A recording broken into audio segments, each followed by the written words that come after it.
Welcome, everybody, to the fourth, at this point, sentience lecture in our lecture series this fall as part of a lecture series co-sponsored by the Center for Sensory Studies and the Center for Interdisciplinary Studies in Society and Culture. Today's lecture is Sensing Machines, How Sensors Shape Our Everyday Life, with our speaker, Chris Salter. And to introduce Chris, we have David Howes, who is a professor in the Department of Sociology and Anthropology and a co-director of the Center for Sensory Studies. He's also an adjunct professor in the Faculty of Law at McGill University and a longtime collaborator of Chris's. Take it away, David. Thanks very much, Joe. And it's my pleasure to welcome you all to this, the fourth lecture in the Sentience lecture series.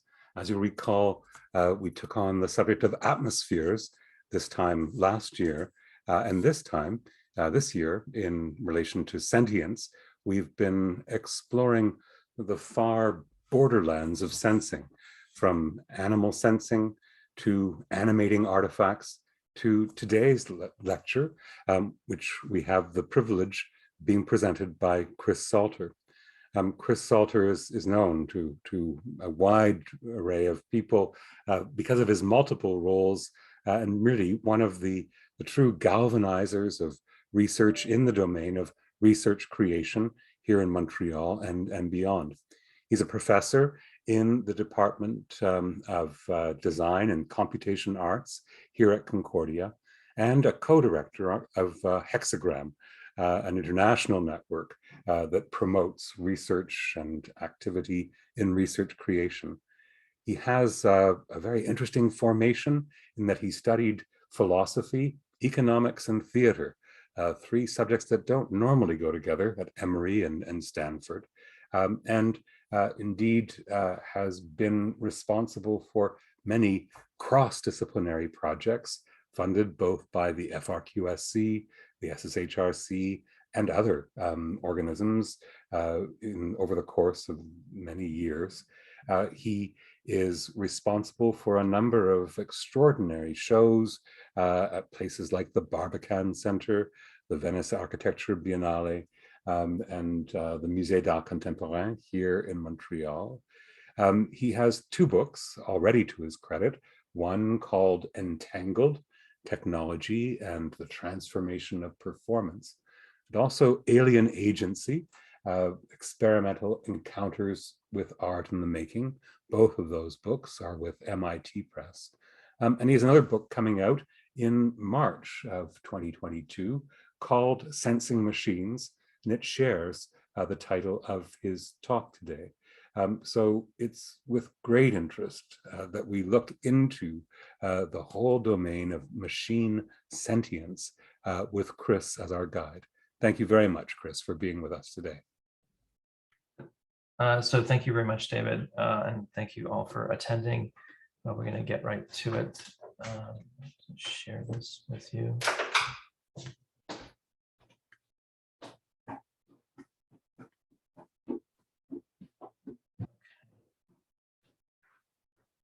The alarm rings at 6 a.m. sharp.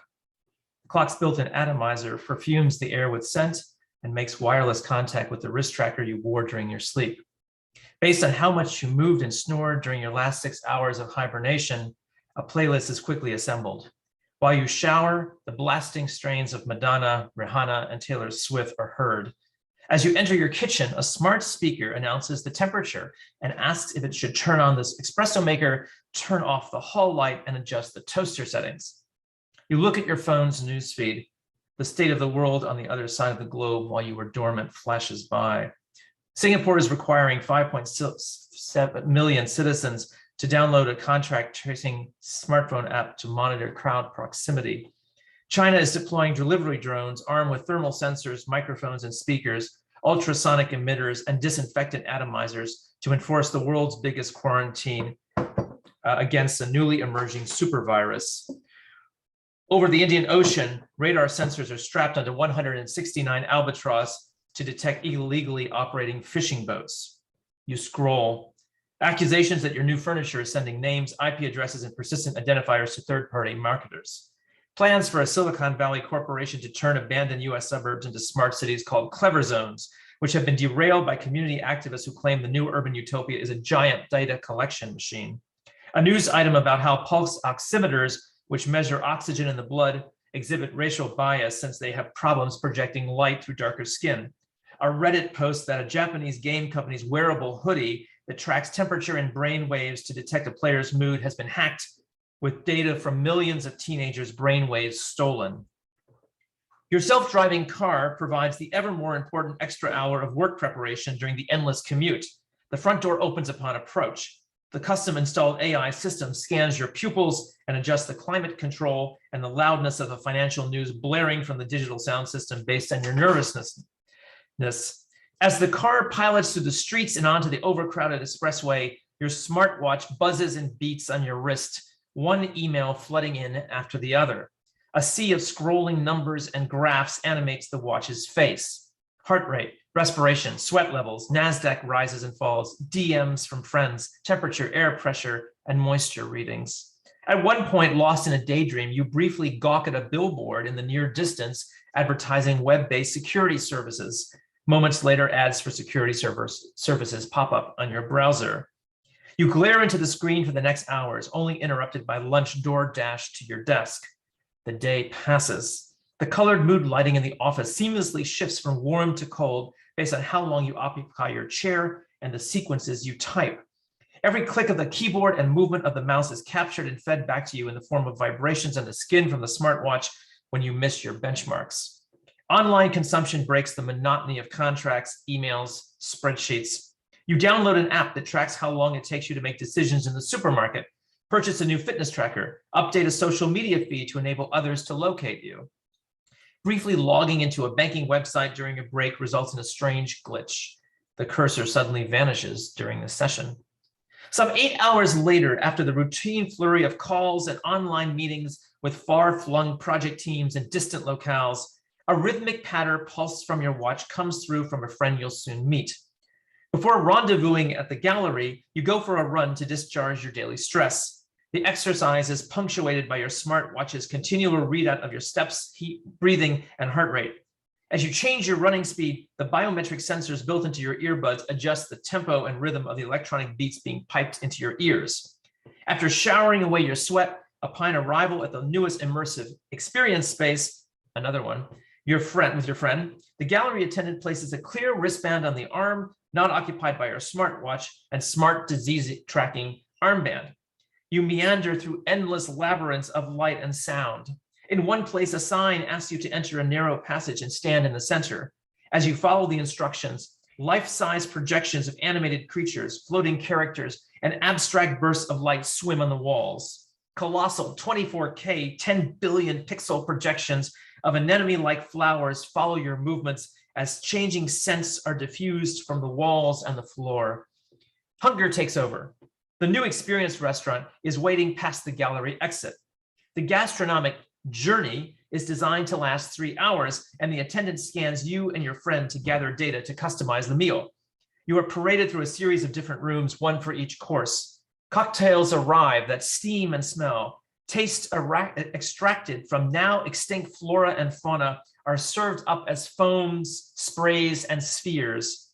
The main courses appear in a space plunged into total darkness, with each dish accompanied by tactile and sonic signatures. Dessert arrives in another space hung with mammoth plastic strawberries and watermelon slices and flashing videos on a dozen wall-mounted screens. Liquid nitrogen-treated ice cream, popsicles wrapped in gels, a 1 meter tall manchego cheesecake pumped with air closes out the gastronomic overload. Dancing is finally on the agenda in the accompanying club housed in the bowels of the gallery. Your wristband allows entrance. You dance in a sweating crowd. The floor beneath you palpitates, changing color and rhythm with your moves. Moving lights in the ceiling zero in on different groups of dancers. Their track wristbands light up in dozens of colors that pulse and glow in sync with the DJ's rhythms. The air is tinged with haze and smoke, the after images of strobe lights, and the pounding beat. Ecstasy after the long lockdowns. Arriving home 2 hours later, you wind down. Donning the latest headset that senses and records brainwaves, you glance at the readout on your phone. Digitally scrawled waveforms ceaselessly fall up and down the screen. Closing your eyes, you alter the signal by falling into a state of alert calmness. Enlightenment nears. More minutes pass. The readout sudden jerks and wild oscillations gradually become a smooth undulating curve.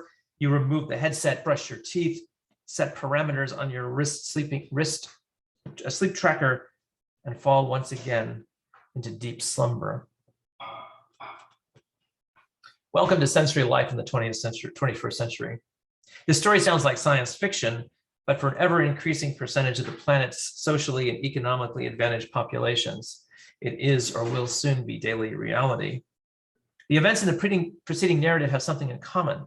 They all involve what I call sensing machines, electronic sensors, machine intelligence, human labor, and material infrastructures interwoven with our living, breathing, and moving bodies that sense, interpret, and act on the world. The story of this world is one where some more electronic sensors and computers than people now occupy the planet, some 30 to 50 billion in 2020, and expected to be over 1 trillion soon thereafter. How do we interact with these sensing machines through our long evolved human senses? And how do these machines sense and act on us? Sensing machines run the planet. From the intimacy of our homes to the outer reaches of the earth, they shift our understanding of space and time, bodies and machines, self and environment. Sensing machines tell us the espresso maker's water is the perfect temperature, guide the Roomba vacuum across a dog hair infested carpet, trigger airbags in the split-second moments of a car crash, change the orientation of an image when rotating a phone, or adjust energy usage to the time of day and the season at hand. They alter our knowledge of the climate and the planet itself, operating across spatio-temporal sites and scales from the bottom of the ocean and the depths of the Earth's crust to the heights of the thermosphere.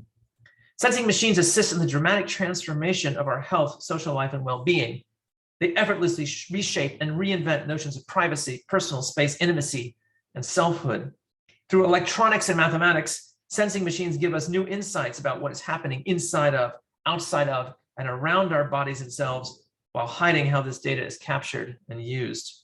From architecture and the arts to construction, surgery, security, and travel, their pervasiveness leaves no discipline or practice untouched.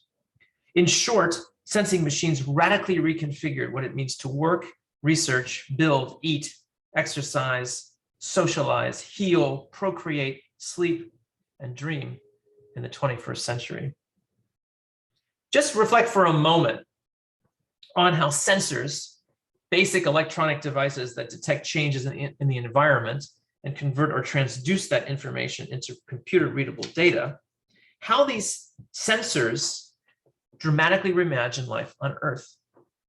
In an effort to ward off the COVID-19 pandemic that shut down the world in 2021, maybe still going, in fact, governments resorted to contact tracing using smartphones, electronic wristbands, and the branch of artificial intelligence called machine learning to detect the distances and locations of individuals in order to slow viral spread and thus potentially save millions of lives while also reimagining privacy and personal data.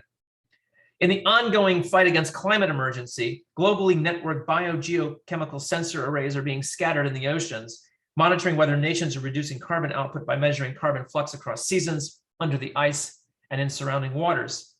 Closer to our bodies, embedded devices in the skin monitor the fluctuation of insulin for diabetics, while ingestible wireless piezoelectrosensors scan stomachs for signs of disease, bringing us a step closer to the cyborg dream of integrating with machines.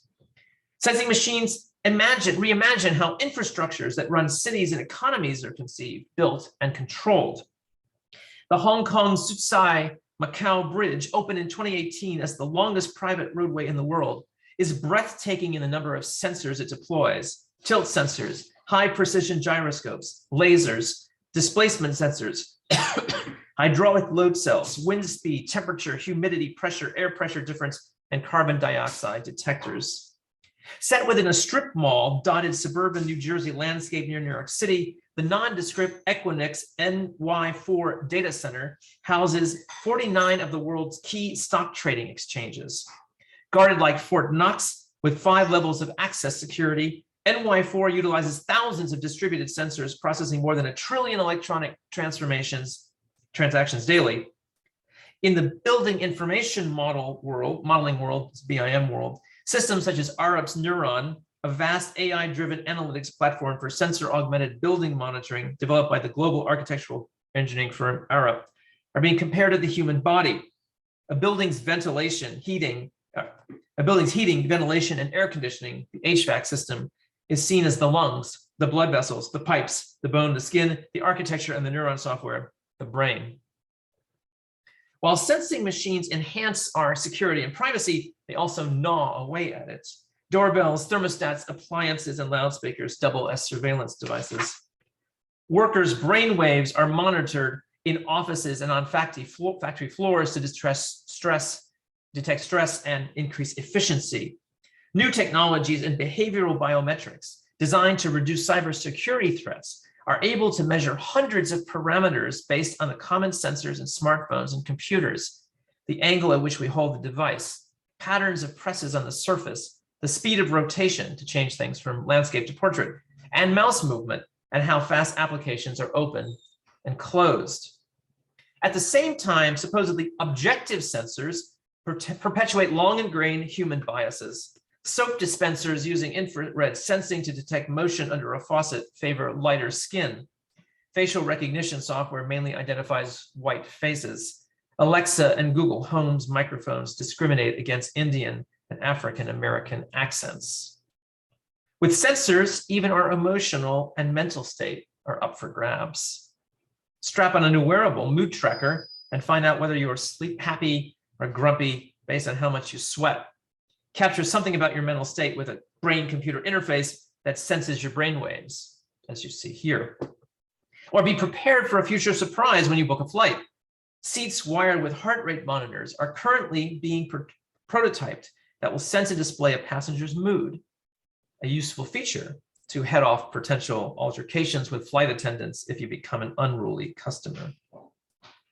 But while billions of sensors and algorithms are monitoring and calculating our world in opaque and baffling ways, something else is occurring. New and dizzying relationships are being formed among our bodies, sensing machines, and the environments we inhabit, in which stimuli have been precisely engineered through these very machines in order for us to reach new sensatory highs. Atomizers spray sense in our offices, homes, and lobbies. Sleep machines with light sensors and microphones adjust their output according to our sleep patterns. Flicker-based LED relaxation masks reduce our stress. Brainwave interfaces that trigger light and sound seek to reveal inner brain states. Cars with cameras scan our eye movement and monitor our nervousness. Immersive artworks track and monitor us to create heightened states of audio-visual vertigo and bliss. Even food, which is now put through a scientific regimen of taste modulators, dehydrators, and liquid nitrogen baths under the term gastronomic engineering, is being transformed. In other words, ever new feedback loops emerge between us and technologies that produce new sensations while monitoring and measuring them. Sensor-based surveillance seems at first to have little to do with brainwave interfaces for personal transformation or food converted into laboratory experiments. Yet in our contemporary experience economies, these things are not opposed. The pleasure of sensation and the ruthlessness of impersonal measurement go hand in hand. To put it bluntly, in contemporary life, there is no economy without the senses. In partnership with these machines, our human senses are being jacked up. They are on steroids. Now, as these examples show, sensing machines have become all-powerful in contemporary life.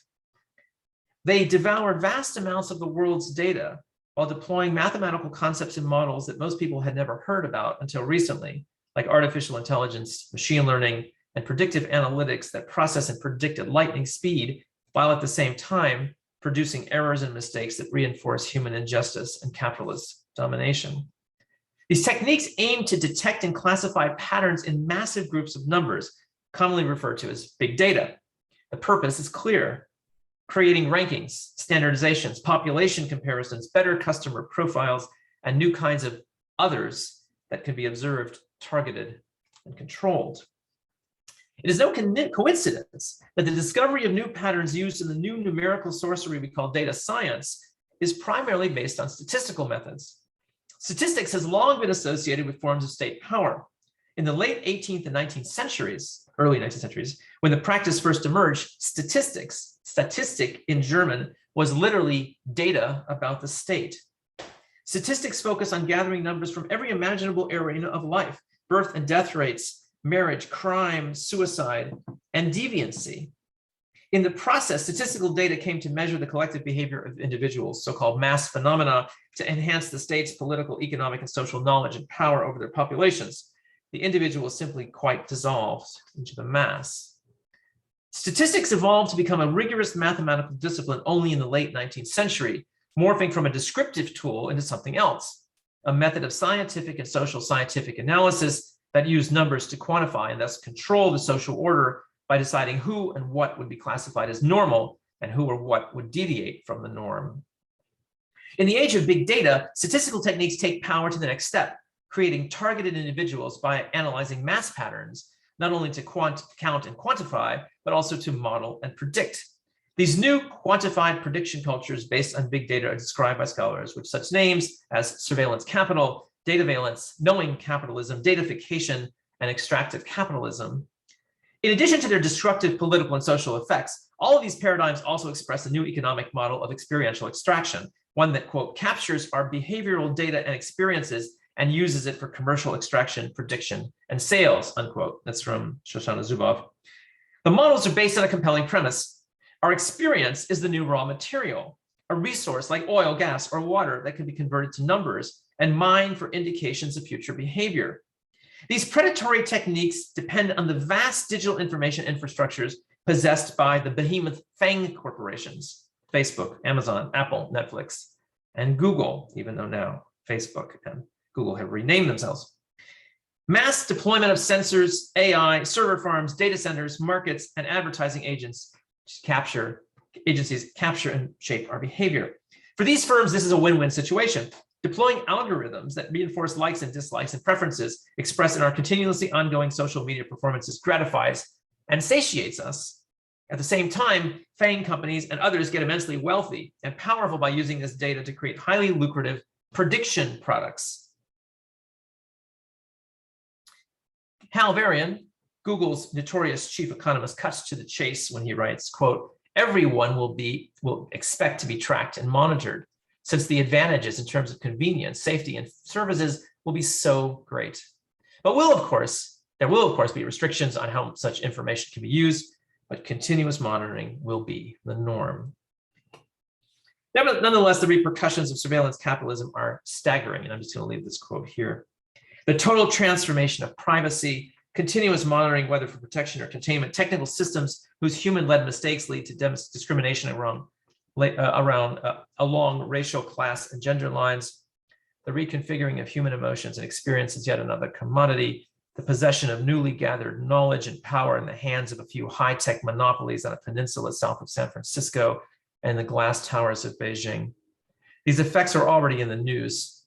They are subjects of countless books, articles, podcasts, lectures, policy papers, and discussions within governments, corporations, universities, and homes. We ignore them at our own peril.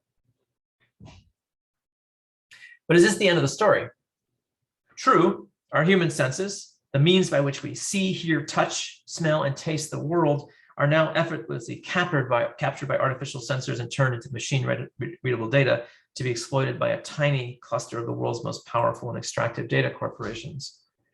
Across literature, film, and even religious practices, however, human beings have long had an almost limitless desire to shape, mold, and share their senses, attention, bodies, and selves with machines.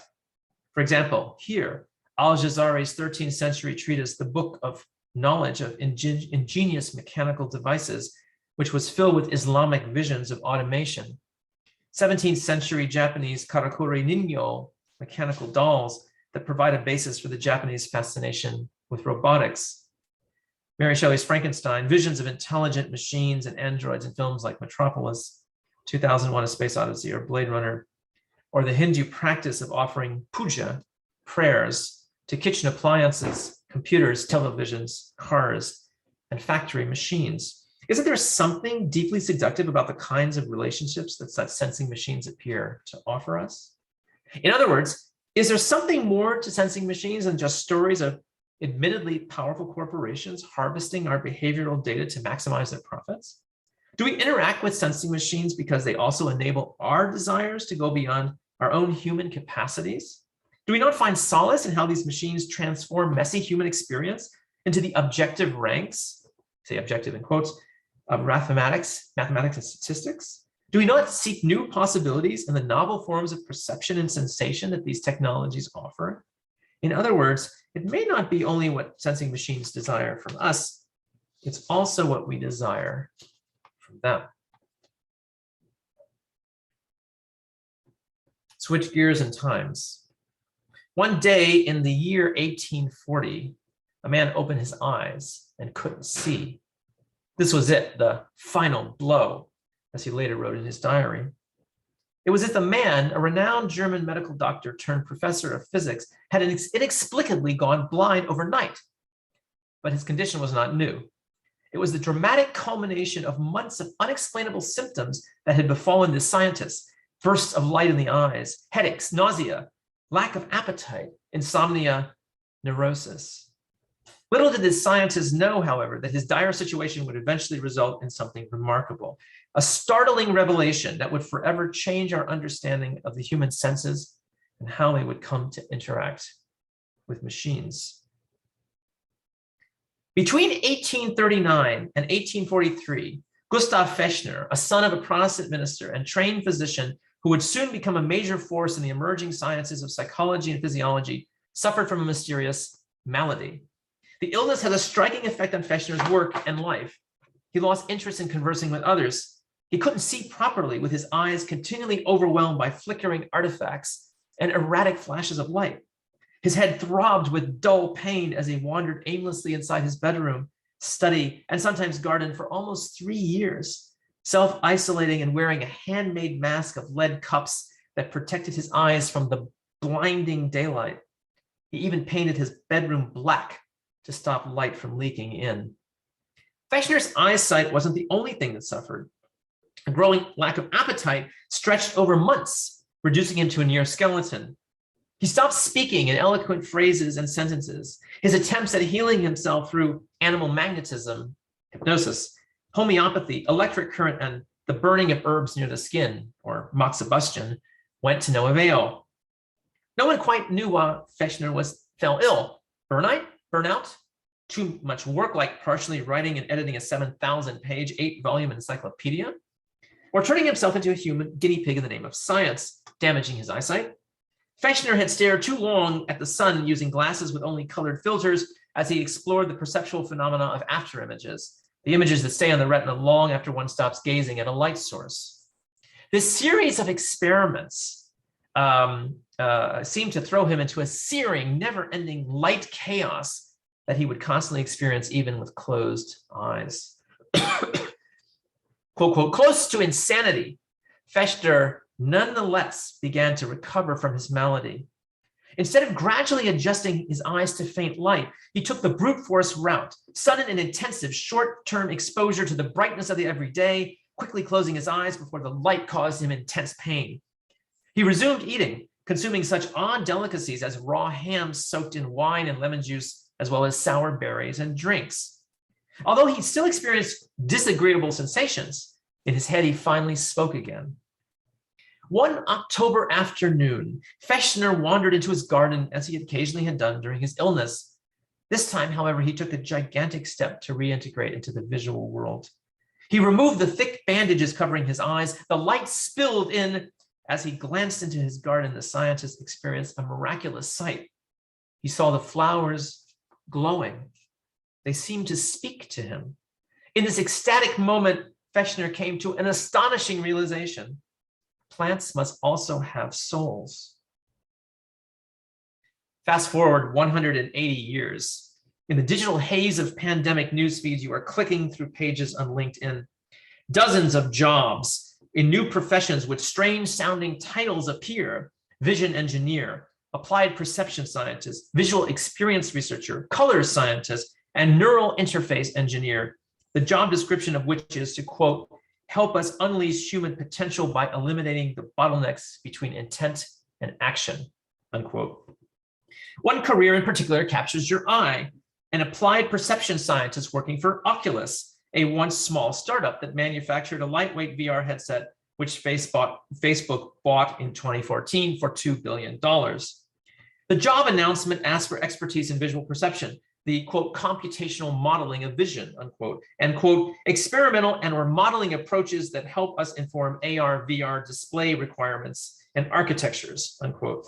This new career in applied perception science also has another thing in common with the other LinkedIn jobs. It asks for knowledge in an obscure discipline called psychophysics. What does a scientist undergoing a mysterious illness in mid-19th century Germany have in common with 21st century engineers seeking to plumb the depths of human perception? In 2020, Gustav Fechner, physicist, philosopher, and believer in the everlasting consciousness of souls, planets, and the earth itself, is a forgotten figure. But he shouldn't be. Fechner is one of the first scientists to propose an idea far ahead of its time, one that has had a radical effect on how we view sensing and perception in relationship to man-made machines. Gustav Fechner proposed that we can measure and calculate how we sense the world using mathematics. Indeed, in the early morning hours of October 22nd, 1850, just 7 years after his malady subsided and the encounter with the flowers in his garden, Fechner had another burst of inspiration. He came to the realization that there must be a relationship between spiritual and physical energy, a, quote, measurable correspondence between the world external to our sense perception and the internal world of our brain processes. But Fechner needed to prove his theory scientifically. He thus invented the almost mystical sounding discipline that he christened psychophysics, quote, a theory of the relations between body and mind, unquote. In Fechner's formulation, psychophysics would be an exact science like physics and, quote, rest on experience and the mathematical connection of those empirical facts that demand a measure of what is experienced, unquote. It aimed at no less than to establish a measurable connection between two spheres that had long remained separate, the material physical universe and the mental psychological one. Psychophysics set the European scientific world on fire. It helped advance the newly emerging discipline of experimental psychology, in which there was already a mad rush to translate human thoughts into numbers. The rising hybrid scientists of the period, psychologists, philosophers, mathematicians, and physicists, were eager to escape a non-scientific, i.e., unmeasurable, understanding of how the senses and the mind work, and Fechner supplied them the ammunition. These scientists began to develop theories to demonstrate mathematical connections between physical phenomena, which is called stimuli, and the sensory experience of such phenomena, labeled sensation or perception. But in the process, they also sought to eliminate the experiencing subjective self doing the sensing, replacing human sensory experience with objective formulas and equations. Fechner's ideas would also quickly be materialized in the newly appearing sensing machines of his time. Instruments with strange sounding names like kymographion, tachistoscope, or chronoscope, which measured blood pressure, the speed of vision, or response time, the period it would take for a person to react to a stimulus. In the words of the 19th century French physiologist Etienne Jules Marey, a major inventor of such devices, these new instruments sought to reveal the hidden language of nature. And you see this quote, when the eye ceases to see, the ear to hear, and the sense of touch to feel, or when our senses deceive us, instruments are like a new sense of an astonishing precision.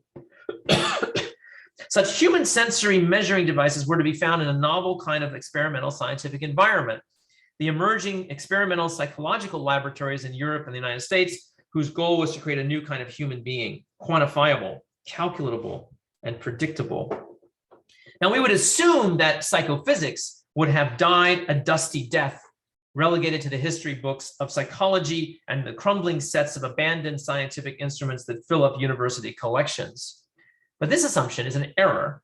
As our LinkedIn search reveals, psychophysics is very much alive in the most unimagined of places. The labyrinths of behavioral research at Facebook Reality Labs the game testing cubicles of electronic arts, or the perception laboratories of various universities are all united around a similar theme. They use the sensing machines of our time, networks of sensors, statistical modeling, machine intelligence, and computing infrastructures, human labor, and the Earth's resources to calculate, capture, model, and simulate human sense perception beyond the wildest dreams of 19th century scientists, and in the process create a wholly new relationship between these sensing machines and us. In fact, Fechner's rendering of sensory experience into numbers is won out. His belief in the life of plants, the Earth, and the cosmos itself now includes new entities that we interact with and live among. Machines that sense, act, and perceive our world. Now, why is a 19th century science that measured how we perceive the world still relevant today? Fechner sought a unification, a linkage between things that philosophers and scientists had traditionally kept apart: mind and body, material stuff and immaterial consciousness, even life and death. This linkage is what he called the animated substance of the world. Because Fechner did not separate consciousness from physical matter, his view of the world could be described with the philosophical concept of panpsychism, literally all souls. That the soul, from the Greek word psyche, is rooted in everything, from rocks and mines to plants and stars, and finally to the earth itself. To panpsychists, the material world is alive and even conscious. Perhaps the ultimate contradiction, at least for natural scientists, was Fechner's impassioned belief in immortality. He entertained interest in the afterlife and parapsychology, even attending seances for the dead. Yet even this was not something considered esoteric or strange, like it might be today. Such interests were common, even among scientists during this period. But what Fechner really sought was a new kind of what he called mathematical psychology, in which a relationship could be drawn between stimuli, consisting of material phenomena, and sensation, consisting of psychic or mental phenomena. Quote, "There is nothing," Fechner wrote, "to stop us from considering the materialist phenomena that underlie a given psychical event as a function of the psychical event, and vice versa," unquote. The goal of Fechner's new mathematical psychology was unambiguous. It sought to develop a rigorous, quantifiable science that would replace the fuzzy, speculative understandings of mental phenomena that had already gripped the emerging discipline of psychology. But Fechner's mathematical psychology would do something more radical. It would establish a quantitative, rigorous relationship between mind and matter, forging a new connection between the accessible material world and the inaccessible spiritual one. In 1850, Fechner didn't exactly know how the relationship between stimuli and sensation actually worked, but he had a hunch that a measurable connection could be determined between the two. He proposed a simple question: how could one measure sensation and therefore perception?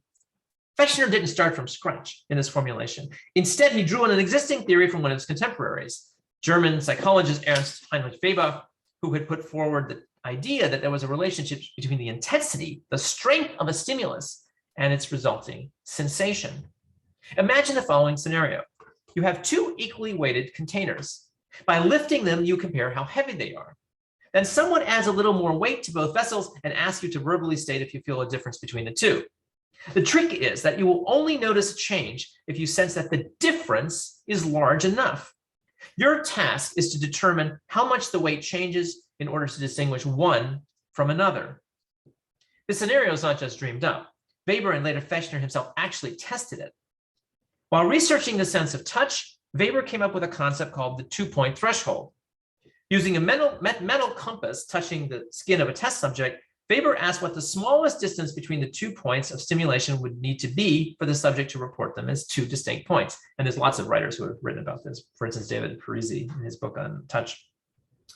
He called this measurement the difference threshold, the minimum amount by which the intensity of a stimulus would have to be changed for the subject to perceive a difference in their sensory experience of that stimulus.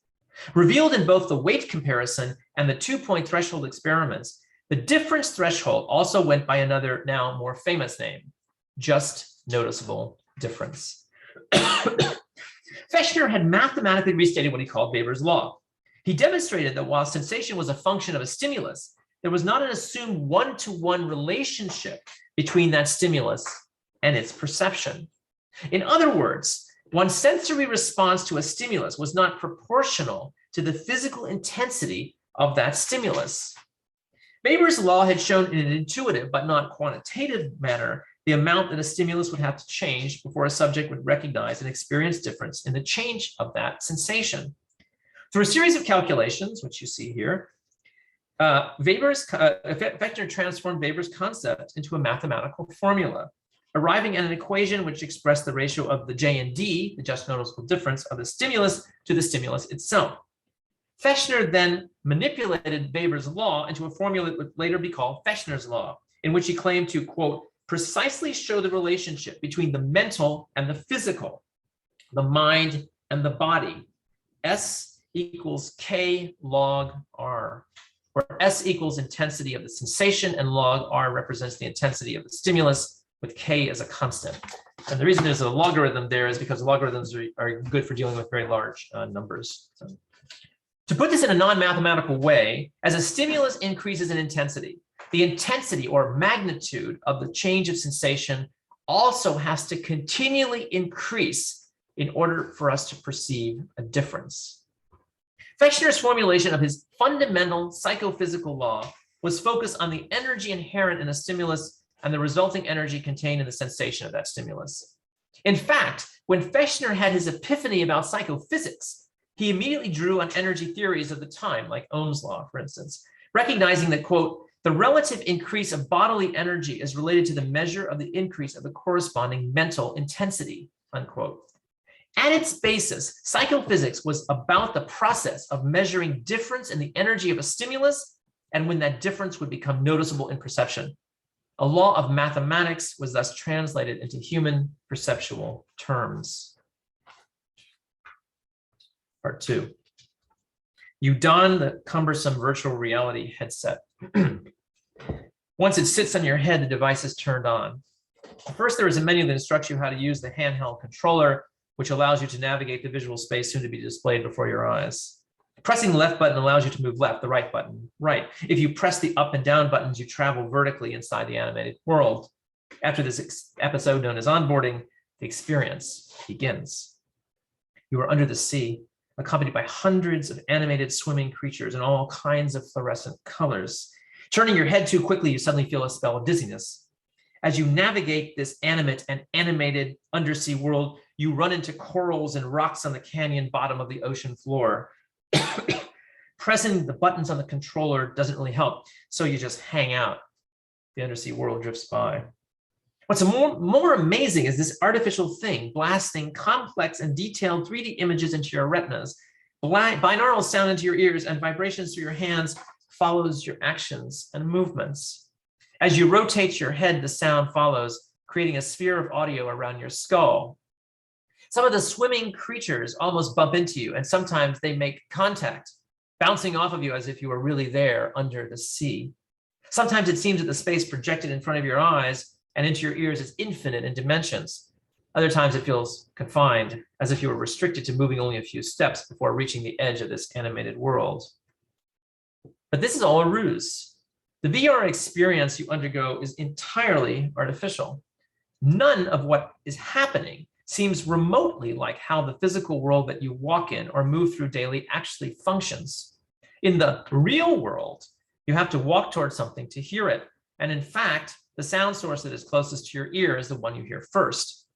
Similarly, if you want to look at something to get a closer sense of its detail, you have to literally move your body toward the object. The object rarely moves towards you, even if it's alive, in order for you to get a closer look. Now, how then is this perceptual trickery accomplished? Although the Oculus or HTC Vive head-mounted display, as the technical term goes, seems like a glorified but worn projection screen, it is anything but. This roughly 470-gram display is packed with OLED screens and sensors that can measure an inconceivably large range of physiological data. The speed of your eye movements, called saccades, or when you blink, where your head is located in space relative to the image you are looking at in a headset, how steady you can hold your hand as you grip a wireless controller or a navigation device, or where your ears are in relationship to the visual scene. It's important to realize how critical these sensors are for guaranteeing the holy grail of a VR experience, creating a sense of presence by being physically immersed in a non-physical world. Sensing research for VR and for augmented mixed and extended reality develops in leaps and bounds. As of 2019, so-called 6 degree of freedom sensors, 6DOF, were the latest technology to be integrated into VR headsets. Based on the engineering concept of degrees of freedom, the number of directions a rigid body can move in 3D space, these sensors enable the real-time tracking of full bodily rotation and position, forward, backward, up and down, left and right, and rotation around the 3 XYZ axes referred to as pitch, yaw, and roll. In essence, any movement you make can be captured and organized by these sensing devices. While the ability to track such parameters previously relied on external outside-in sensors, such as cameras or lasers that are placed in a stationary location, the integration of inside-out sensors, once placed directly into the headsets, enables a new level of simulated experience. The ability to move around in a virtual space will thus parallel the way one moves in the real world. But what does Fechner's psychophysics have to do with VR? More than we can at first imagine. The detection and discrimination of difference, of limits, errors, and thresholds, the basic tools of psychophysics, are one of the fundamental scientific methods used to test these new reality devices against your own way of perceiving the world. As one group of cognitive and computer scientists research claim, quote, VR can be seen as a continuation of a long psychophysical tradition that attempts to interfere with our perception in order to clarify its underlying mechanisms, unquote. Over the more than 100 years since Fechner's invention of psychophysics, the discipline has advanced. It is no longer only used to measure the complexity of human perception to gain knowledge about the human senses. Psychophysics has become a design method for creating sensing machines and the artificial experiences that such machines make possible. Sensors, together with psychophysical methods, are not just measuring the world, they're helping create alternative ones. Within Facebook Reality Labs, with its almost military secrecy, scientists with PhDs in neuroscience, applied perception research, robotics, and computer science still draw, albeit with updates, on the quantitative modeling of sensation, stimuli, and perception that Fechner discovered in the late 19th century in their 21st century aims to create VR, AR, and XR experiences that are both exceedingly real and at the same time completely artificial. In applied perception research, machine sensing and psychophysics, measuring human sensing and perception go hand in hand. Take one of the major issues in VR, calculating the position and orientation of a user's head in space to dynamically adjust the image in each eye in order to mimic the stereoscopic way we see. If there is latency, which is the temporal lag between an input action such as a head movement and the resulting image in the visual display, then the sense of virtual presence is disrupted. Worse, this temporal delay can lead to motion sickness or the even more bizarre experience of oscillopsia, the perception of a moving image even when the image is stationary. To measure the difference between action and visual response, researchers are using modified versions of Fechner's method of limits, in which a changing stimulus, in this case a moving object in a virtual environment, is presented at various intensities together with a standard constant stimulus to determine whether or not the range of intensities is the same as the constant. Calculating these J and Ds, this is basically what you're doing, enables vision scientists to understand whether or not their test subjects could in fact perceive just noticeable differences between their head movements and the speed of movement of a virtual object due to the updating of the 3D image. Psychophysics also uses a design method in VR, AR research when determining how fast one's pupils dart about when immersed in a virtual scene, what is called saccadic eye movement. One technique called redirected or infinite walking, freshly emerging from computer science research, utilizes our rapid eye movement or saccadic suppression that we make when gazing at a scene to actually trick the eyes and brain into thinking we are in a virtual space that is larger than the actual physical space we are in. Saccades produce a kind of micro blindness, a split-second period when the eye actually is closed, but we don't perceive it.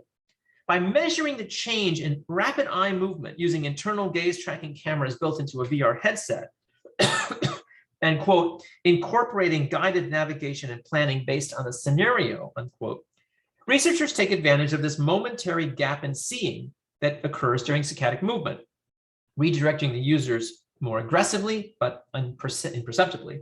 This works as follows. The eye trackers calculate the length of the saccades and within those micro intervals make small imperceptible adjustments to the rotation or position of the virtual camera in the virtual space so as to exploit opportunities for imperceptible transformation of the world. Sensing your eye movement serves to fool the eyes and brain into believing things that have not changed in the virtual scene when they actually have. By then measuring a range of J&Ds, the researchers aim to understand how perceptible such changes are to the viewer, or if they're barely noticeable or not noticeable at all. The complexity of VR and AR headsets and goggles, however, makes them increasingly more like airplane control dashboards than something meant for your living room. The inner guts of the Magic Leap, an MR mixed reality goggle-based worn device that appeared in late 2018 after many years of stealth development and hype, is covered in so many sensor arrays from IR infrared-driven eyeball tracking to 6 degrees of freedom sensors that its sensor infrastructures be compared to a self-driving cars.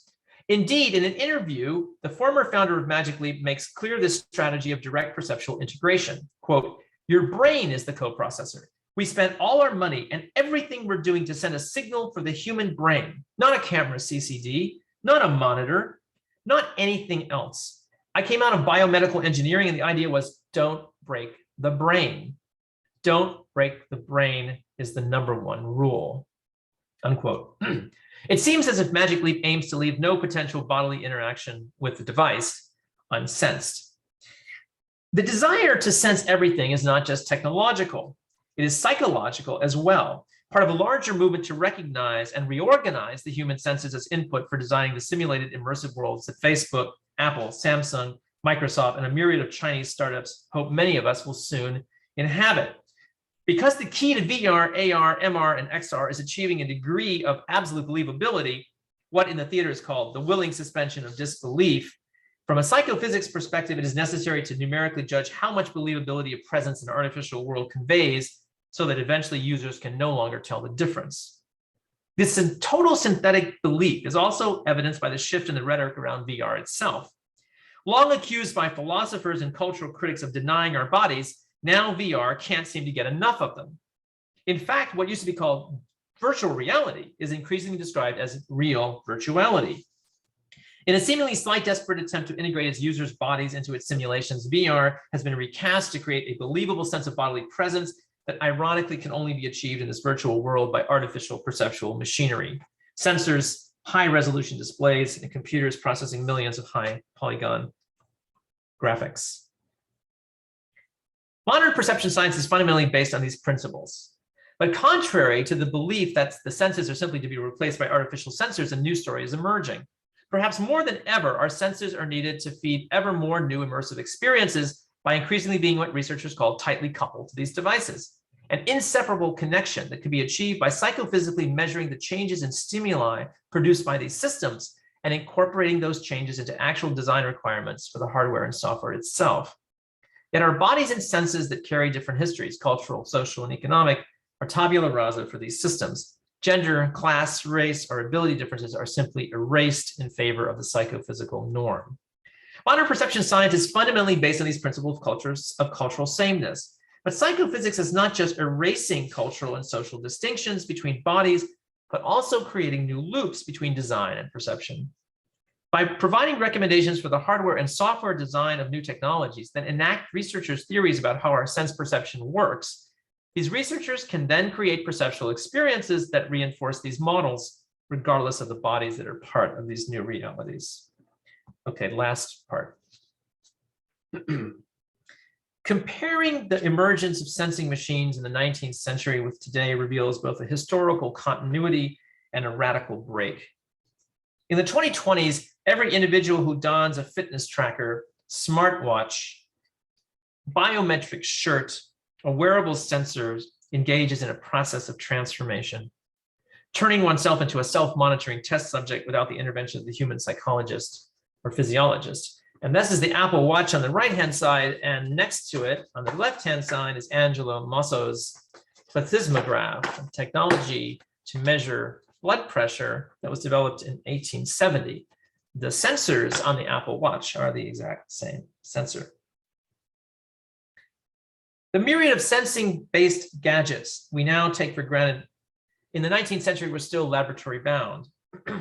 Instruments that logged physiological signals such as blood pressure or reaction time according to a stimulus didn't leave the sites of experimental science for the gym or the office as they do now. They were instead part of larger scientific apparatuses.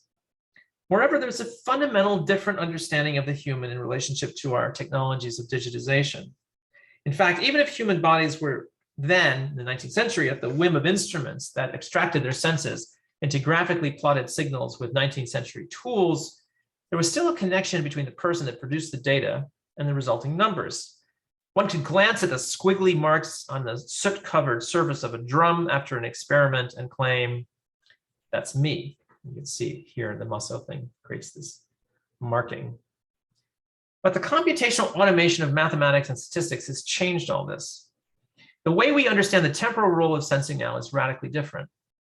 With the chymographion and sphygmograph, the blood pressure instruments, in the 19th century, time was recorded graphically at different scales on the physical surface of a rotating drum or on a paper surface by manually speeding up and slowing down the mechanical instrument. The visualized curve generated by Fitbits and Apple Watches are different. They are the byproducts of statistical processes, the size of a window through which you can only see part of a longer and continuous signal derived from statistical techniques. In other words, the curves that are output represent an already computationally processed artificial time.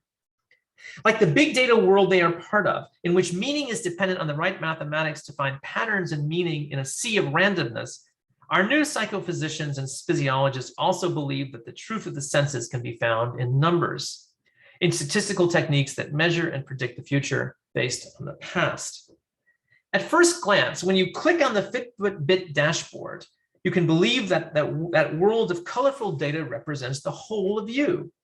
The glowing curves of the smartphone or computer monitor seem to display your benchmarks. They reveal the shape of your heartbeat. They visualize your overall performance during doing mundane workaday tasks like walking to the bus. But what is really output is only a fraction of ourselves within a short window of abstract computational time.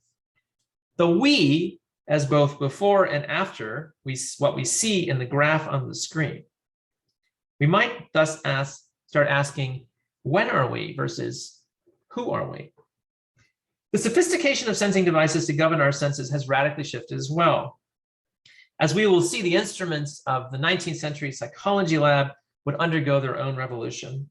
Through sophisticated changes in electronics and computation, they would eventually become attached to the interdependent with bodies that they themselves would be measuring, and ironically at the same time completely divorced from them. And yet this is not all. The technologies of sensing developed in the 19th century have a similarity to those sensors we wear on our bodies today. They also ignored the fact that bodies are different.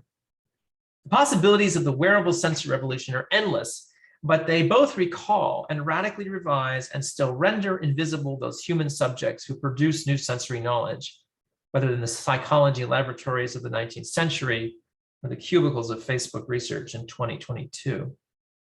But perhaps most importantly, the context and purpose of sensory measurement itself has radically transformed since Fechner announced his psychophysics. And of course, Fechner didn't have instruments. That was up to the other psychological laboratories, including the first most known one in Leipzig from Wilhelm Wundt, who actually tried to prove Fechner's theories using instruments. The physiologists and psychophysicists of the past, since Fechner announced the past, who turned to instruments to technologize themselves and their test subjects, now go an extra step. They now automate the 172-year-old scientific technique called psychophysics to design the next generation of perception machines.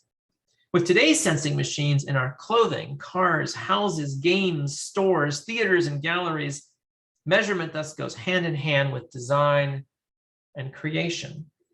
The need to probe the human senses with instruments and machines is not only about gaining knowledge about how these senses work, it is applying that knowledge to designing and perfecting systems that produce and anticipate new connections between our perception and those instruments and machines, where both expand each other. In contrast to that which came before, our new sensing machines more accurately capture and analyze the micro time and micro space of our breath, heartbeat, brainwaves, muscle tension, or reaction times. But they do this for another reason. Our sensing machines now conceive and create techniques that aim to fulfill that long sought after dream of those forgotten 19th century researchers like Fechner and Murray, to become one with what Fechner called the animated substance of the technological world itself. Thanks.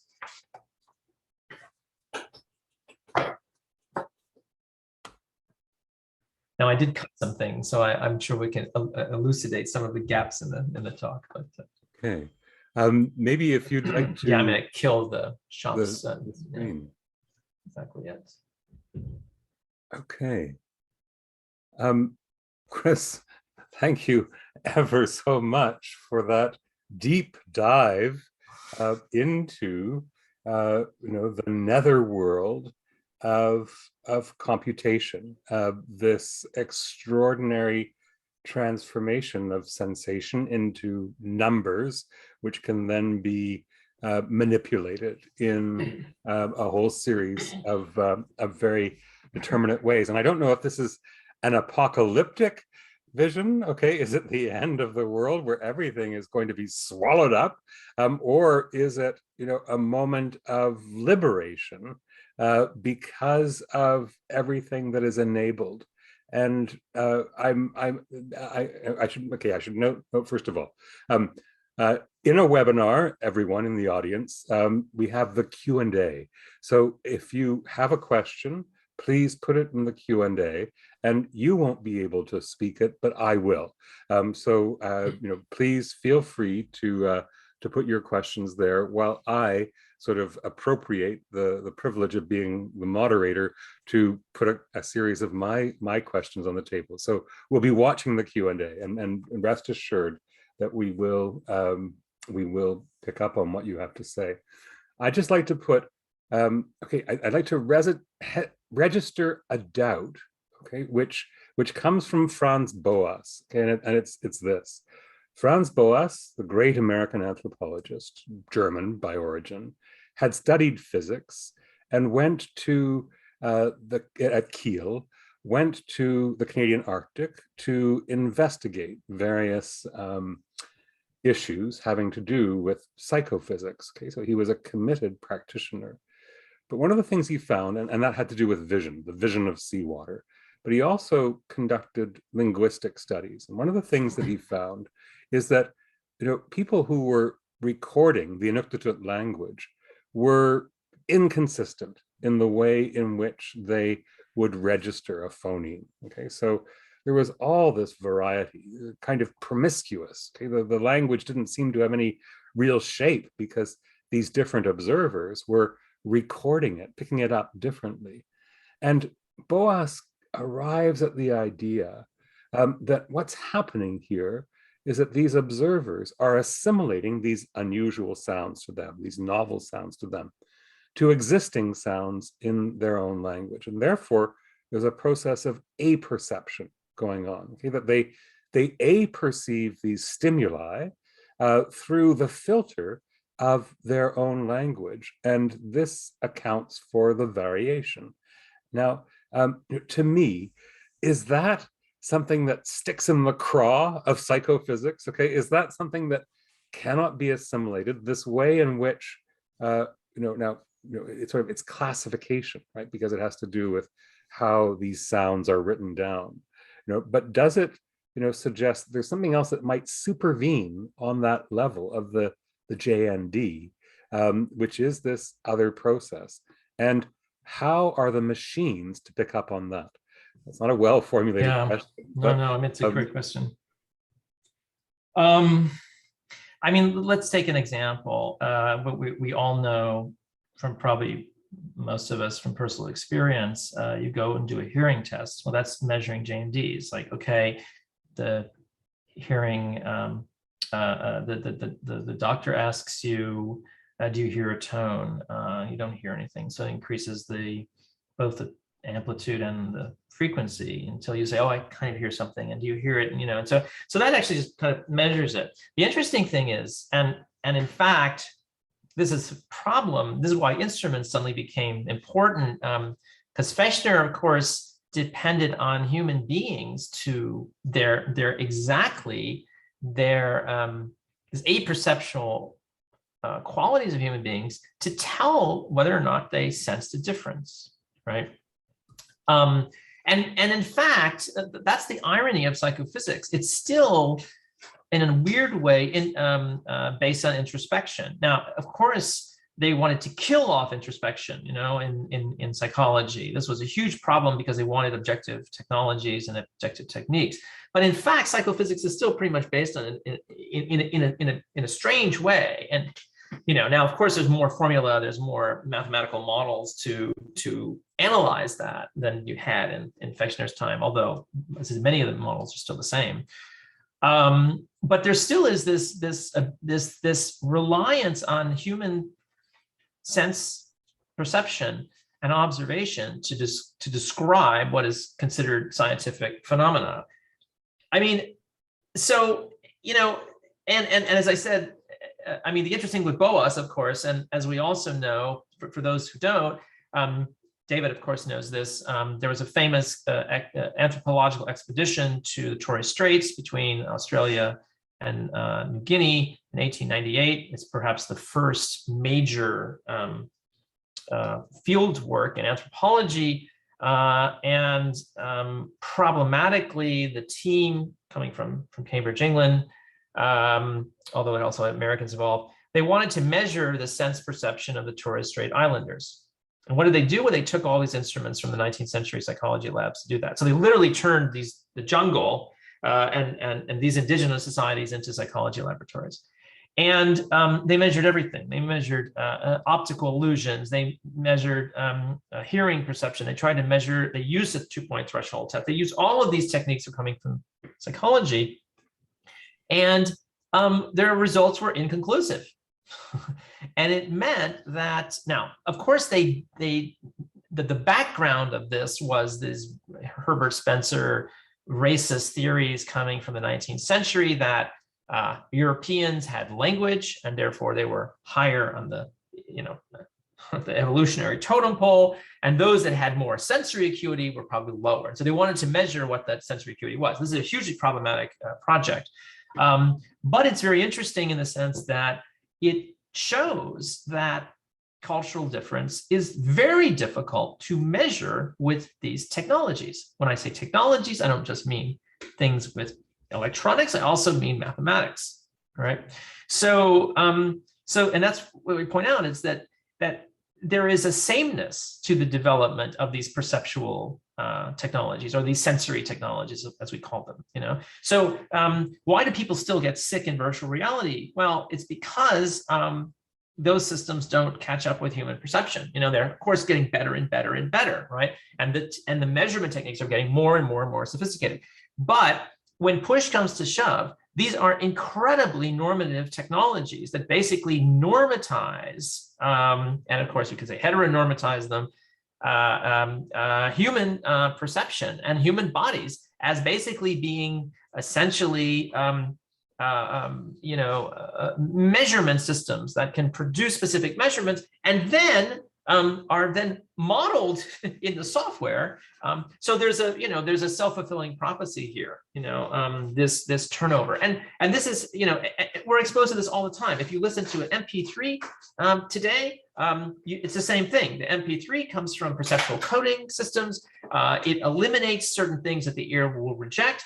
But, this is problematic because whose ear are we talking about? Are we talking about someone listening to classical music? And in fact, of course, most of the original research in MP3, as Jonathan Stern will tell you, was all done with the same kind of music at the same kind of dynamic range, like Western classical music. They didn't deal with things that had much wider pitch structures or different kinds of tunings versus the European just tempered tuning. So this is a huge issue because these technologies are being designed for the norm, right? But who's this norm? Some concept of a body that's completely outside of the embeddedness of culture. And so what does it mean to start to designing these culturally specific technologies? Not to abandon that and just say these are the tools of the devil and the tools of European colonialism, but to say how do we actually hack, adapt, or design things for very different kinds of bodies and selves. Okay. And we have many questions now, Chris. I'm sure I opened the floodgates. Okay. So Hege asks, do you think we will be able to measure our emotions? Okay, you've talked about senses. Oh, yeah, that's already happening. And so, okay, so are emotions on the block as well? And is there as precise a knowledge of them? Thank you, Hege. That's a fantastic question. We're already doing it. In fact, 3 days ago, I was just in a meeting on a new project, which is a extended reality theater piece that we're working on climate change, in which the two characters have these strong emotional lives because of the climate being transformed, and we're trying to measure emotions. How do you measure emotion? Well, you can, if you go to the theories of Paul Ekman, who basically says there's 7 emotions, and a famous anthropologist who did work in New Guinea as well, and measured essentially emotion in the face. So he basically declared there are 7 emotions. Many people know this. And in fact, those models he used are now being used to train facial recognition systems and artificial intelligence. Is it true that there's only 7 emotions based on the face and based on a specific cultural moment in which Ekman did that research? So here's another thing. How do you really measure emotion? Well, scientists measure emotion by a number of different sensing technologies. One is called galvanic skin response. So essentially your sympathetic nervous system, when you are aroused, causes a change and you start sweating. So in fact, what happens is the electrical conductance of your skin shifts. So with a galvanic skin response sensor, and these are being used in mood rings and affective computing, things that are already out there in cars. My book deals with all of these aspects. You'll be shocked to know how many of these kinds of science fiction sounding technologies are actually now in the world being used by every industry you can imagine. So galvanic skin response is one thing. EEG is another thing. Your brain waves, your muscle tension, your pulse, your respiration, both how fast you breathe out and also how much you expand your diaphragm. There are numbers of different physiological factors that can easily be put together, and you have to put them together because one single modality is not going to tell you very much. This is why it's very complex. The problem is that there is a long distance from the physiological signal to something we call emotion, right? Because emotion is not simply signals. Emotion is culturally and socially shaped.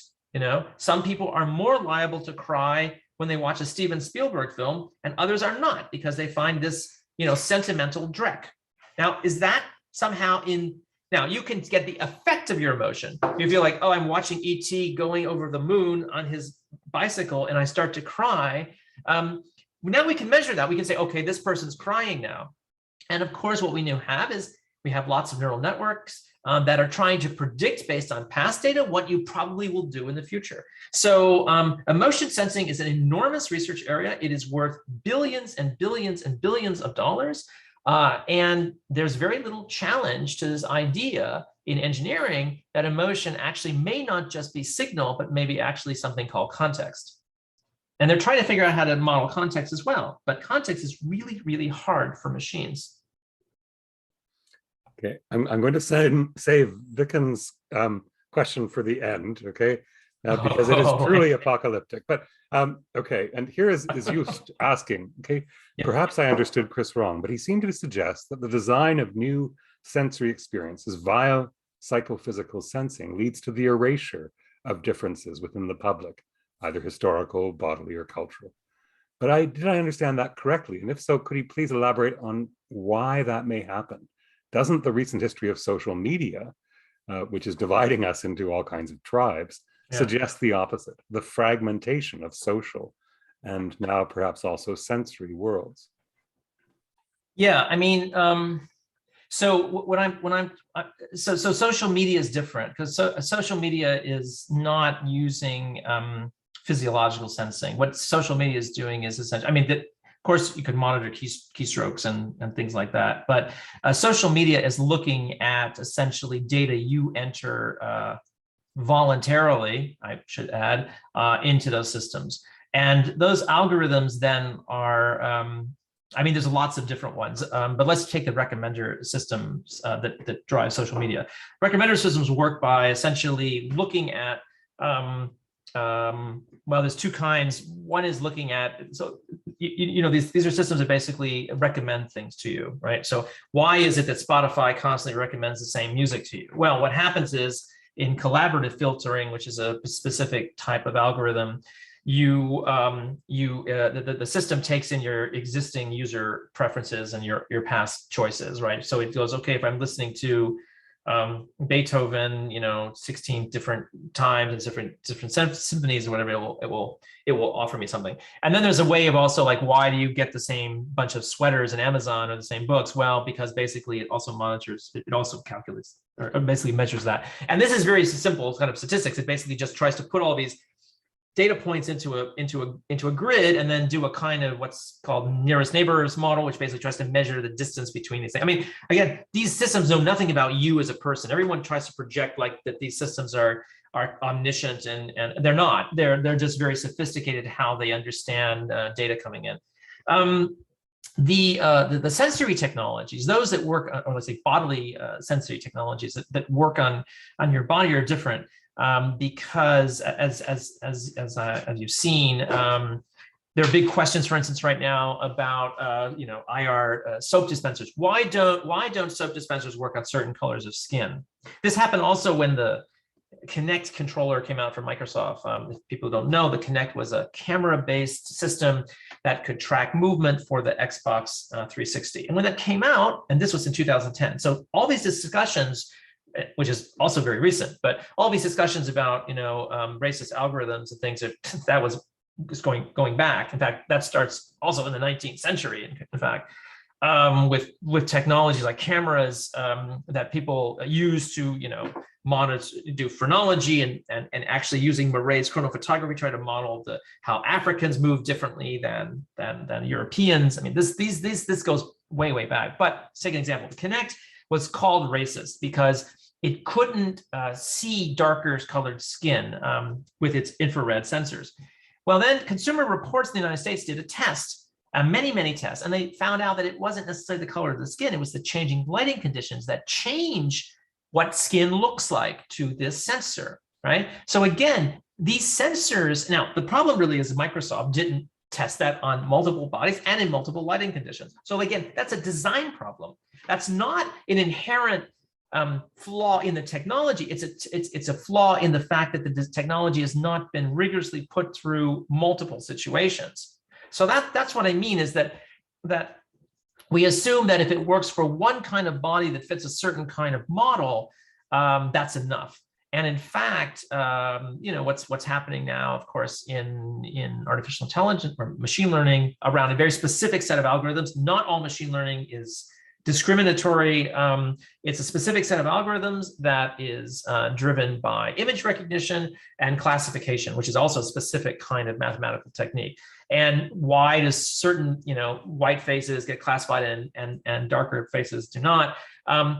One of the ways to deal with that is to spread the distribution of what the data set is. You know, so these systems are fed by humans data sets. They don't just like look out in the world and grab the data. They're basically fed that. So it's important to realize that these cultural issues around technology, which scholars have been looking at for a long time, you know, are now slowly, because of political circumstances, are starting to enter into the vocabulary and into thinking slowly, very slowly.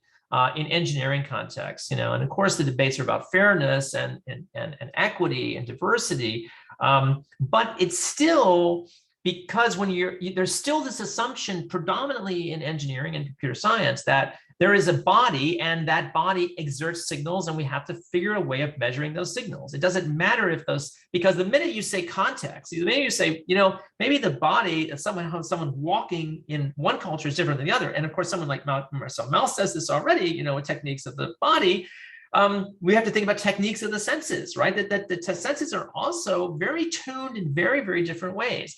And so when you start designing technologies that actually depend on the senses to operate, right, that they depend on your breathing, your sight, your hearing, and so on, the challenge is really to begin to understand how cultural difference can be engineered in these technologies. And that's an enormous, complex problem. It's not easy to solve, but it's necessary. And I'd just like to put in a plug for anthropology. That's why you need anthropologists on all these teams. You can't just leave it to engineers. Of course. Chris, one of the things I want to play on a question that Martin puts to you. One of the things is that there could be nothing more materialist than Fechner's approach. Oh, absolutely. Psychophysics is about measurement, and it's about microseconds. It's, nothing could be more materialist. But at the same time, after his revelation of plants glowing, he embraces panpsychism. Right? Yeah. So this is not very scientific from a conventional scientific point of view. And does that mean the fact that he was also the author of the little book of Life After Death? Yeah. Does that mean that occult dimension, that spiritual dimension, is also inherent in these methodologies that we're using?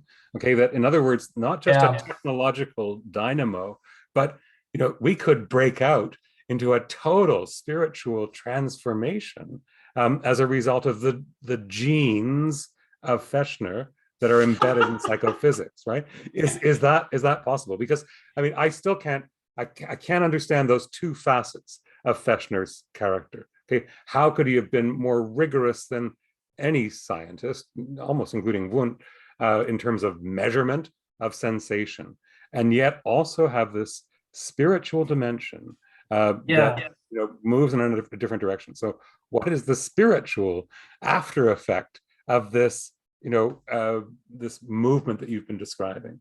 That's a fantastic question, Martin. I don't get it either. I just think our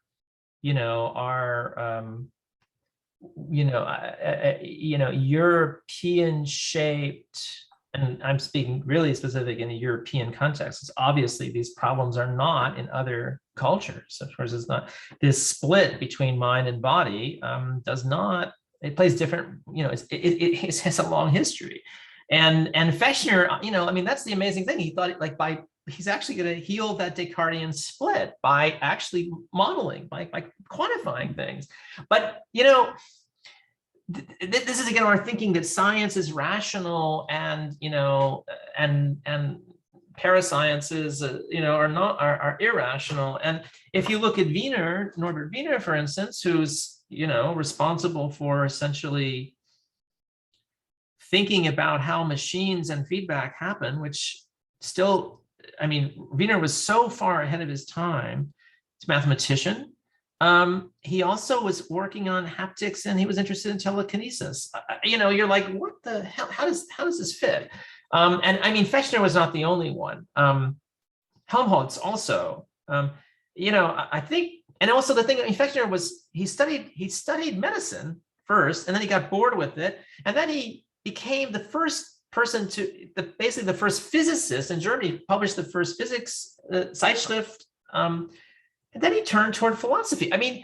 This concept is so anathema to our disciplinary way of thinking about the world, but it is, there's this old book from Eric Davis, this Wired guy, called Technosis. It's actually worth reading. It's a pop book, but it's actually interesting because he talks about this deep spiritual context that is in technology. Everybody knows that, for instance, the Freemasons, like Benjamin Franklin, they were all Freemasons, Silicon Valley is a good example, as we all know. We always kind of look at these crazy people like Elon Musk but someone said, I think Meredith Broussard, in her book on artificial intelligence, she says, people describe these, let's freeze ourselves. And she goes, these people sound like they're on drugs. And so, well, what they were? They were all on drugs. They were on drugs. They were all, taking acid in the 60s and even more recently. But there's some deep thing. So Elon Musk, they're all also believe in immortality at the same time that they believe in, Randian, Übermenschen, so I think it's because we compartmentalize knowledge that we cannot deal with this these which we appear to be contradictions to us, but in fact, maybe, I mean, don't forget science. I mean, this is what Stenger says. Science, if we look at science in the Greek context, or even the Arab context, science is closer to magic at that time than our understanding of science. Our understanding of science is really, really late. It's basically from the 18th century onwards. I mean, the Renaissance, of course, starts with Newton, but the scientific laboratory, I mean, don't forget, Newton hid his alchemical notebooks, so there is something very deep in the so-called rational understanding of scientific life and scientific practice that actually reveals, when you start looking at actually the practices of these researchers, something different, and I think that's what's really fascinating. We've got to shake off our disciplines, and then we could see some of these things. Or just know that things that we think all called objectivity, as Lorraine Daston, and Chapin and Schaefer say, objectivity, this is a historically contingent idea. It is not given from above, just like, and this is one of the reasons why I've written this Sensing Machines book, which will be out in March, is that I'm getting so tired of people talking about these issues around governmentality, and technology, as if this is something that is the invention of Google and Facebook. And I'm singling not only Shoshana Zuboff out, but Deborah Lupton, a lot of people. And you say, sorry, these are very, very deep-seated things. And it's not simply, of course, these are massive data collection systems and incredibly, they're incredibly dangerous for democratic society, clearly. But they're not just, people aren't coming to the door with a gun to your head saying, get on Facebook, unless you're trying to get an Oculus Rift, Oculus Quest 2 VR headset online, then you have to get on Facebook. So there is a much more complicated story here that I want to tell. And it's not all, as David said at the beginning, it's not all the apocalypse. If it was the apocalypse, people would get off these things. There's something about human desire and the desire that these systems produce in us that are forms of, it's these ecologies of, these kind of ecologies of attention that are being formed that, as I said, not only is Facebook searching us, and that it's like we want to be in that world, and we are in that world. So I think the historical things are incredible, especially with technology now, incredibly important, because it doesn't just come out of the, as we know, as historians, as scholars, doesn't just come out of the woodwork. There's something deeply rooted in those stories and in our future desires as well. So. Okay, and so we only have very little bit of time left, and there are still many questions, but I'm going to have to limit it to two. And one, because you talked about governmentality, is this one from Christian. Do you have any interest in alternative ways of using body sensors in line with Foucault's technologies of the self? Yeah. Just preface that with what are Foucault's technologies of the self, and where might this lead? Yeah, well, that's a really interesting question. Yeah, so technologies of the self are things you do to yourself that enable you to self-govern, right? So that enable you to become more contemplative, or to become more ascetic, or to change certain frames of mind. And so Foucault, of course, looks at all sorts of examples of monks, of the Stoics. And I think it's a super interesting question, especially in the context of neoliberalism. I actually had a discussion with Philip Morowski about this thing, and because he says, Facebook is the ultimate neoliberal technology. He's totally right. In fact, his description is incredibly on the mark, about the self-splitting, and then, the constant notion of training against yourself, and, and all of that. I think that and this is again where the ambiguity is there, right? It's yes, these systems like Fitbit and these tracking systems. For instance, there was a Spotify system, which I read about in the book, called Running. Running basically enabled you to, as you ran, to take the accelerometer data in your cell phone and adjust the tempo of what you are listening to. And people really like this feature. They discontinued it, of course. But it's interesting in that way because, you know, it's not the quantified self in that sense. It's like, okay, I'm running, I'm exerting myself. I'm not looking at a dashboard. I'm not trying to track my benchmark. I'm part of somehow this environment. Of course, I'm listening to headphones. And as I'm moving, as I'm running, and I realize, okay, if I slow down, the track is going to shift, you know. And so it's not control, but I have some influence on the media environment that I'm in, as opposed to it just analyzing and spitting out, you know, you were here and you should be better tomorrow. It doesn't do that. It was a little different. And I think that if you think about sensing data, and I've worked on this as an artist and researcher for 20 years, sensors, sensors produce data, a specific kind of data. They don't just produce anything, you know. And acceleration is really interesting because, of course, like you turn your phone, that's kind of trivial.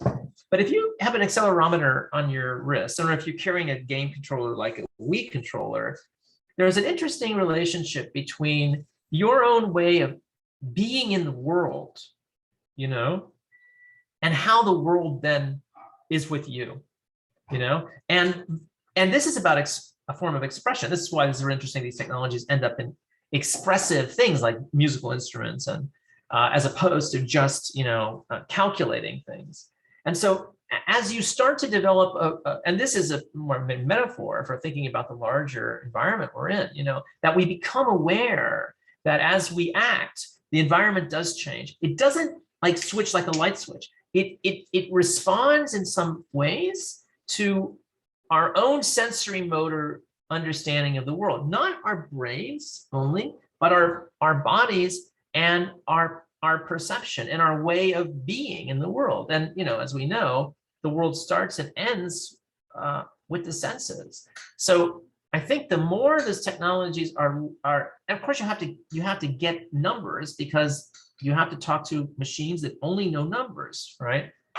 But it's about how they're designed, where the sensors are, how you think about how the sensors relate to your body, as opposed to the convenience of like, I forget it's there. No, maybe you shouldn't forget it's there. Maybe it's something that's actually like an instrument, has a lot of effort. You have to hold it and wear it, and it's not invisible, you know? So and then how we develop much more expressive ways, I think, of thinking about how those technologies work. So, I mean, this is sort of a long discussion, and the technology itself has been talked a lot about these neoliberal systems, of which sensing technologies can be seen as.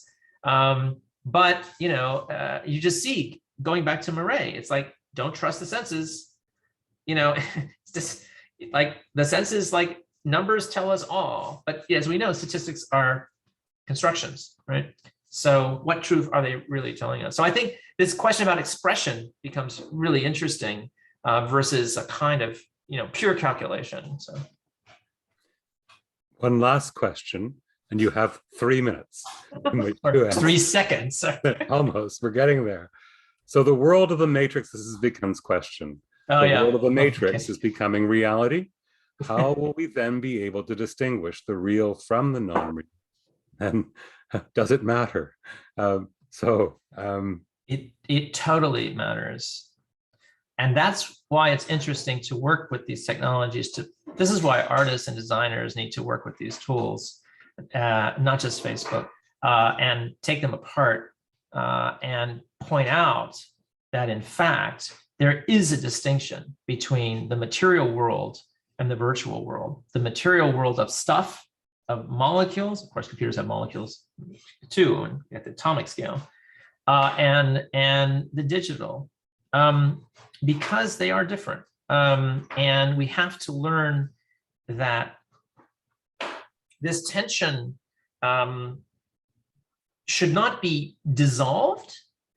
And at the same time, we have to know that, like, there is potentially, as Lucy said, mutual intelligibility between, potentially shared understanding between those worlds that are simulated and the worlds that are real. So I think, you know, that's the important thing, is to point out that those tensions, those irresolvable things, and not just pretend that like they're all the same. They're radically not. That's what I was saying. Is what's so interesting is that the technologies need bodies, right? The problem is that they just need somehow bodies as blank tabula rasa. And that has to change. And that's what artists and engineers, that's why those kinds of collaborations need to happen more and more and more.